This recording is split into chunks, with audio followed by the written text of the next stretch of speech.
Hello guys, कैसे हैं सब लोग।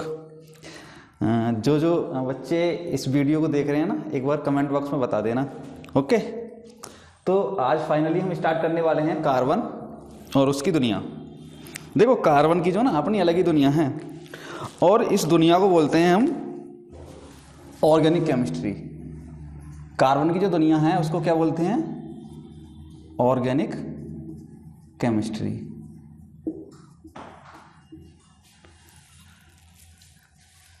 हमारे पास लगभग 118 एलिमेंट्स हैं जो कि डिफरेंट होते हैं सब एक दूसरे से।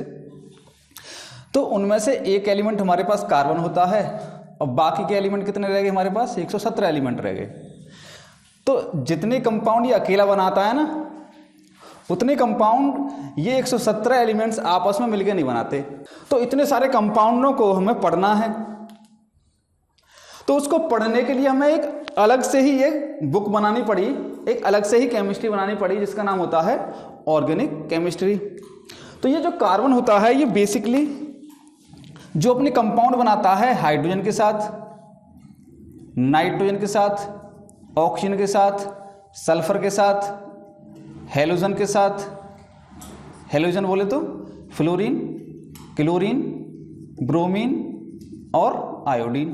तो हम कह रहे हैं कि कार्बन जो है ना उसके इतने कंपाउंड होते हैं कि उसको पढ़ने के लिए, उनका अध्ययन करने के लिए हमें एक अलग से केमिस्ट्री बनानी पड़ती है। तो उस केमिस्ट्री को बोलते हैं ऑर्गेनिक केमिस्ट्री। तो ऑर्गेनिक केमिस्ट्री में सिर्फ कार्बन के कंपाउंड होते हैं। कार्बन किन किन के साथ कंपाउंड बना सकता है? Hydrogen, nitrogen, oxygen, sulphur, fluorine, chlorine, bromine और आयोडीन। CO2, कार्बन मोनोऑक्साइड और कार्बोनेट,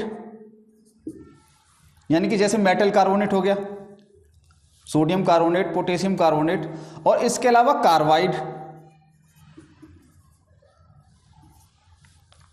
जैसे एल्युमिनियम कार्बाइड हो गया, पोटेशियम कार्बाइड हो गया। इनको छोड़ दो आप। ये जो कार्बन के कंपाउंड है ना, कार्बन डाइऑक्साइड, कार्बन मोनोऑक्साइड और जो मेटल कार्बाइड होते हैं, मेटल कार्बाइड और मेटल कार्बोनेट, इनको छोड़कर बाकी के जो कंपाउंड हैं किसके? कार्बन के, वो सब के सब क्या होते हैं? ऑर्गेनिक कंपाउंड होते हैं। यानी कि उन्हें हम कहां पढ़ते हैं? ऑर्गेनिक केमिस्ट्री में पढ़ते हैं।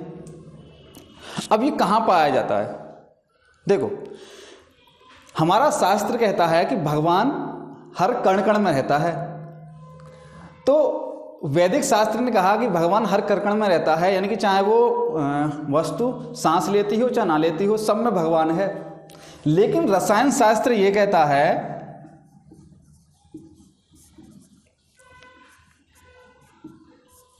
कि जो कार्बन है ना वो हर एक जीवित प्राणी में होता है।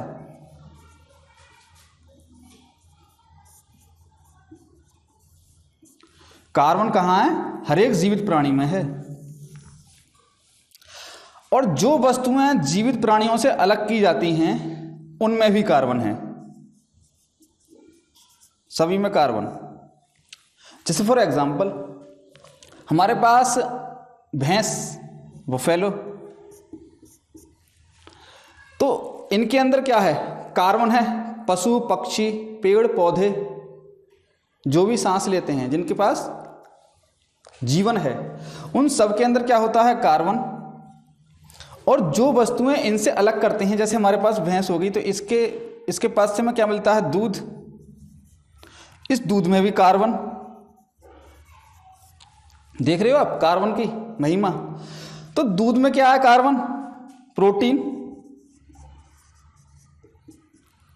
फैट, वसा, कार्बोहाइड्रेट,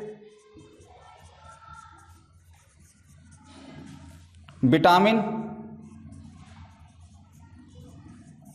ये सब दूध में मिलते हैं और इन सब में कार्बन होता है, सब में कार्बन। तो कार्बन जो है ना हर जगह है। हमारे इन्वायरमेंट में कार्बन CO2 के फॉर्म में पाया जाता है। हमारे अर्थ क्रस्ट में, यानी कि भूमि पे, पृथ्वी में कहाँ पाया जाता है? कार्बोनेट की फॉर्म में, metal carbonate. Metal carbonate, metal carbide, environment में CO2 और कार्बन मोनोऑक्साइड की फॉर्म में, और हमारी अर्थ क्रस्ट में ये पेट्रोलियम में भी पाया जाता है। किसमें? पेट्रोलियम में। ठीक है, क्योंकि पेट्रोलियम में क्या होती हैं, हमारे हाइड्रोकार्बन होते हैं। तो हाइड्रोकार्बन का मतलब हाइड्रोजन और कार्बन से है।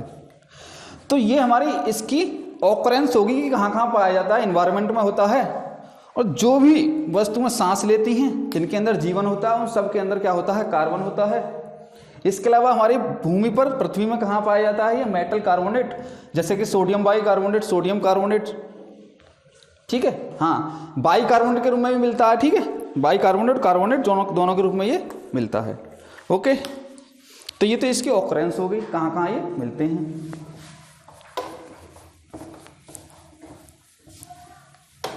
अब इतने सारे कंपाउंड हैं, क्या रीजन है, क्या कारण है, बताओ। इसके बाद हम देखेंगे कि इसकी जो एलोट्रोपिक फॉर्म होती है ना, वो कौन कौन सी हैं।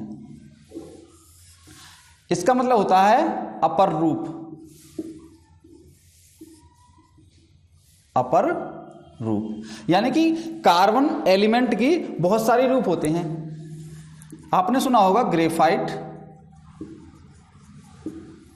Diamond, charcoal, Coke, fullerene.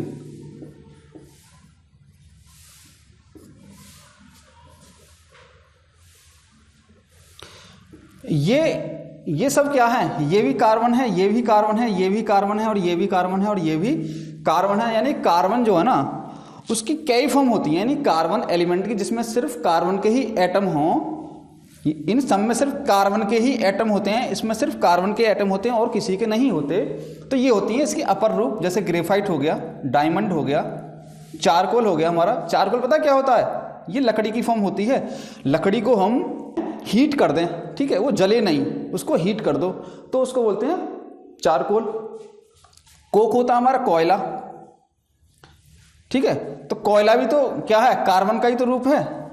अब ये लकड़ी का कोयला भी हो सकता है, और ये हमारा वो भी हो सकता है जो हमें माइंस खानों से मिलता है। और ये फुलरिन, फुलरिन क्या होती है, एक फुटबॉल की तरह एक इसकी स्ट्रक्चर होती है, फुटबॉल की तरह। तो ये भी क्या है, एक कार्बन का ही रूप होता है। डायमंड तो आप जानते ही हैं, कार्बन का रूप होता है, और ग्रेफाइट भी अपना एक कार्बन का रूप होता है। इसमें जो ग्रेफाइट है ना, ये क्या होता है, हमारा इलेक्ट्रिसिटी का कंडक्टर होता है। यानी कि यहां से इलेक्ट्रिसिटी क्या कर देती है, कंडक्ट कर देती है, कंडक्टर। इलेक्ट्रिसिटी को जैसे हमारे पास मेटल के वायर होते हैं ना, उसी तरह से धातु का जो तार होता है उसी तरह से ग्रेफाइट काम करता है। ये हमारे पास क्या होता है, डायमंड, ये नॉन कंडक्टर है, नॉन कंडक्टर इलेक्ट्रिसिटी का। लेकिन ये हीट का बड़ा अच्छा कंडक्टर माना जाता है। हीट का मतलब यदि मैं इसको हीट दूं, यदि सपोज करो ये डायमंड है और इसमें यहाँ मैं हीट लगाऊं, यहाँ पे हीट इसको गर्म करूं, तो यहाँ से बड़े आसानी से इसको फ्लो करा देता है। लेकिन ये इलेक्ट्रिसिटी का क्या होता है, नॉन कंडक्टर होता है। और ये लकड़ी की फॉर्म है, ये भी नॉन कंडक्टर, ये भी नॉन कंडक्टर, और ये भी क्या होते हैं हमारे पास, नॉन कंडक्टर होते हैं। तो ये कार्बन की फॉर्म हो गई। अब बात करते हैं कि कार्बन के जो कंपाउंड्स हैं ना इतने सारे, वो बने कैसे एक्चुअल में। यदि मैं पीरियोडिक टेबल की बात करूं, जहां पे हमारे बहुत सारे एलिमेंट्स होते हैं एक ही जगह जिनको हम रखते हैं, तो ये 14 ग्रुप का पहला ये एलिमेंट है जिसका एटॉमिक नंबर होता है 6। परमाणु क्रमांक इसका कितना होता है, 6। सपोज करो ये हमारे कार्बन का एटम है, तो कार्बन का जब एटम होगा तो इसके अंदर क्या होगा, एक न्यूक्लियस होगा, नाभिक होगा, और इसमें क्या होंगे, इलेक्ट्रॉन होंगे। इसमें 6 इलेक्ट्रॉन होते हैं और 6 ही क्या होंगे हमारे पास, प्रोटॉन होंगे। प्रोटॉन हमारे कहाँ रहते हैं, न्यूक्लियस के अंदर रहते हैं प्रोटॉन। और इलेक्ट्रॉन हमारे पास कहाँ रहते हैं, न्यूक्लियस के बाहर जो स्पेस है उसमें क्या रहते हैं हमारे पास, इलेक्ट्रॉन रहते हैं। तो ये 6 इलेक्ट्रॉन हमारे कहाँ रहेंगे, इस स्पेस में रहेंगे न्यूक्लियस को छोड़कर, और 6 प्रोटॉन हमारे कहाँ रहेंगे, इस न्यूक्लियस के अंदर रहेंगे। तो जहाँ पे ये इलेक्ट्रॉन रहते हैं ना न्यूक्लियस के बाहर, उस जगह को बोलते हैं हम सेल। क्या बोलते हैं उसको, सेल। सेल बोलते हैं। सेल के अंदर भी एक स्पेस होता है जिसको बोलते हैं हम सबसेल। क्या बोलते हैं, सबसेल, या इसको हम ऑर्बिटल भी बोलते हैं, ऑर्बिटल। ये सपोज करो ये कुछ स्ट्रक्चर इस तरह से, ये एटम की, ये न्यूक्लियस है हमारे पास। तो हम कह रहे हैं जो इलेक्ट्रॉन है वो सेल में है। तो ये होगी हमारी पहली सेल, ये हमारी सेकंड सेल हो गई, और ये हमारी तीसरी सेल होगी। 3 सेल। सेल होती हैं बहुत सारी, इलेक्ट्रॉन बढ़ते रहते हैं, सेल भी बढ़ती रहती हैं। तो 3 सेल में मान के चलना हूं, तो आपको करना क्या है, पहली सेल जो होती है उसका नाम होता है के। दूसरी सेल होती है एल, जिसका नाम होता है एल, KLMN। तो ये जो 1 है ना, ये क्या है, इसके लिए 1 है, इसके लिए 2 है, इसके लिए 3 है। इसको मानने हैं कि ये N है, ठीक है। इस K सेल के अंदर भी क्या होती हैं, सेल होती हैं जिनको बोलते हैं सब सेल। तो K सेल के अंदर हमेशा एक ही सेल होती है, एक ही सब सेल होती है S। इसके अंदर 2 सब सेल होती हैं S और P। इसके अंदर हमारे पास 3 सब सेल होती हैं S, P और D। इसके अंदर हमारे पास 4 सब सेल होती हैं S, P, D और F, N में। यानी कि ये होगी सेल, N हो गया इसका नंबर, फर्स्ट सेल के लिए 1, सेकंड के लिए 2, थर्ड के लिए 3 और फोर्थ के लिए 4। पहली सेल में 1 सब सेल, दूसरी सेल में 2 सब सेल, तीसरी सेल में 3 सब सेल और चौथी सेल में 4 सब सेल। अब इलेक्ट्रॉन जो है ना, जब हम भरते हैं तो इन सब सेल के अंदर डालते हैं, यानी ऑर्बिटल के अंदर भरते हैं। आउटर मोस्ट सेल, सबसे बाहर का जो सेल होता है उसको क्या बोलते हैं हम, वैलेंस सेल। उसको क्या बोलते हैं हम, वैलेंस सेल। तो ये सारी चीजें आप नोट करो। पहले मैंने भी बताया कि सेल, सब सेल जो होती हैं S होती है, P होती है और D और F होती है। S जो हमारी सब सेल होती है, इसके अंदर आप 2 इलेक्ट्रॉन रख सकते हैं, 2 से ज़्यादा नहीं। इसके अंदर 6 इलेक्ट्रॉन रख सकते हैं, 6 से ज़्यादा नहीं। इसके अंदर आप रख सकते हैं 10 इलेक्ट्रॉन, 10 से ज़्यादा नहीं। इसके अंदर आप रख सकते हैं 14 इलेक्ट्रॉन, और इससे ज़्यादा नहीं यदि हैं तो। हमारे पास टोटल इलेक्ट्रॉन कितने हैं, 6। हम कह रहे हैं कि कार्बन के अंदर इलेक्ट्रॉन भरने हैं, कार्बन की सब सेल में इलेक्ट्रॉन हमें भरने हैं। तो हमें पता है कि के जो सब सेल होती है उसके अंदर एक S सब सेल होता है, KL में होते हैं S और P, KLM में होते हैं S, P और D। तो ये 1 होता है, ये 2 और ये 2 और ये 3, ये 3 और ये 3, क्योंकि इसके लिए 2 वैल्यू होती है, इसके लिए 1 होती है, इसके लिए 3 होती है। अब आप इनमें भर के दिखाओ मुझे 6 इलेक्ट्रॉन। तो कैसे भरोगे, 2 इसमें भरोगे, 2 इसमें और 2 ही इसमें। अब सपोज करो मेरे पास 8 इलेक्ट्रॉन हैं, तो इसमें तो 2 ही रहने ना, 2 से ज़्यादा आपको नहीं भरने। इसमें भी 2 रहने हैं, तो बाकी के 4 इलेक्ट्रॉन किस में आएंगे, इसमें। 8 इलेक्ट्रॉन जब भरने हो तो यदि मेरे पास 8 इलेक्ट्रॉन हैं तो उनको हम ऐसे दिखाएंगे।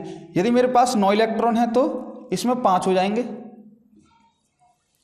अब मेरे पास यदि 10 इलेक्ट्रॉन है तो इसमें 6 हो जाएंगे, क्योंकि 6 तक आ सकते हैं। अगर मेरे पास 11 इलेक्ट्रॉन है तो कैसे भरेंगे, तो इसमें 6 हो गए, क्योंकि 6 से ज़्यादा इसमें नहीं आ सकते। तो अगले वाला कहाँ जाएगा, इसमें 1 इसमें आ जाएगा। तो 2 और 2 4 और 2 4 और 6 10 और 1 11 हो गए। तो मेरे पास 12 इलेक्ट्रॉन है, तो अब इसमें भर दो दूसरा, क्योंकि S में कितने आएंगे, 2 आएंगे, 2 से ज़्यादा नहीं आएंगे।